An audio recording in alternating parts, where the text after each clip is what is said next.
The following is brought to you by Element 14, the electronic design community where you can connect and collaborate with top engineers from around the world.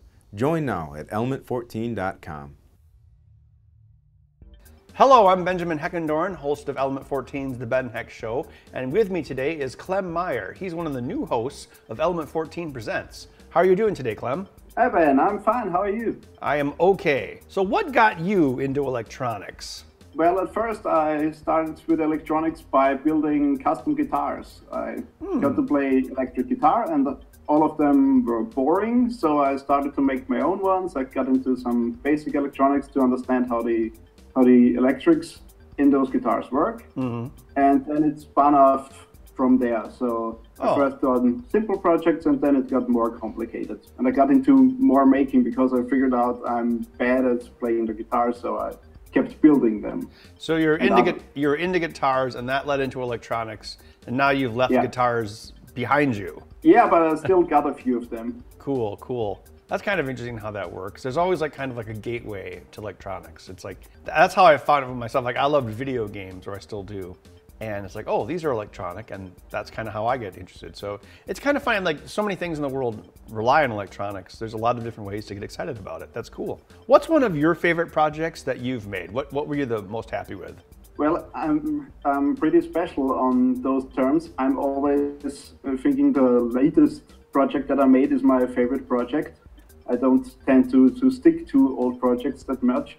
But the project that had the most impact on me for learning something and having a cool outcome was the VR Pi, the project I made for Heck Like Heck. Oh yeah, I remember that. That was really cool. Are you ever going to get back into making guitar stuff?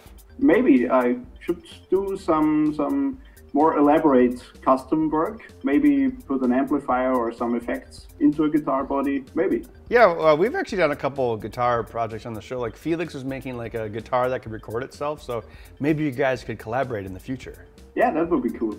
So when you're building things, what kind of tools do you like to use? What's your favorite tool? Well, my favorite tool are my 3D printers. They're somewhere behind me. Yep, I see them. Over there.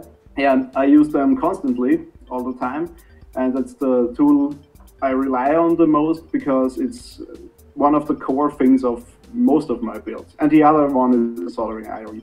That makes sense. Yeah, I really like 3D printers as well. They've really opened my eyes. Oh, I'm also supposed to ask, what is one of your favorite movies? Because we're always talking about movies here in the Ben Heck Show, so I guess we need to know what you like too. Yeah, I know I will upset most of people in America, so I like Star Wars and I like Star Trek. Like everybody likes them, but I'm the Stargate kind of guy. Oh, there's a lot of Stargate fans in America. You talking about the movie or the show? Yeah, Richard Dean Anderson is my favorite hero of all time. So that's cool. Doesn't matter if he's MacGyver or he's Colonel Jack O'Neill. He's the man. Yeah. I think they're gonna make a new movie of that too for some reason. Yeah. They just announced it. So what kind of cool projects besides the rocket are you thinking about making in the future? For starters, I'm currently researching or just started working on building a tiny vacuum forming machine. Oh. People could rebuild it and it should be as easy as possible for the viewers to recreate. That would be faster than 3D printers. Much faster. It was great talking with you, Clem. For more information about Clem and Element 14 Presents, go to element14.com/presents. We'll see you online.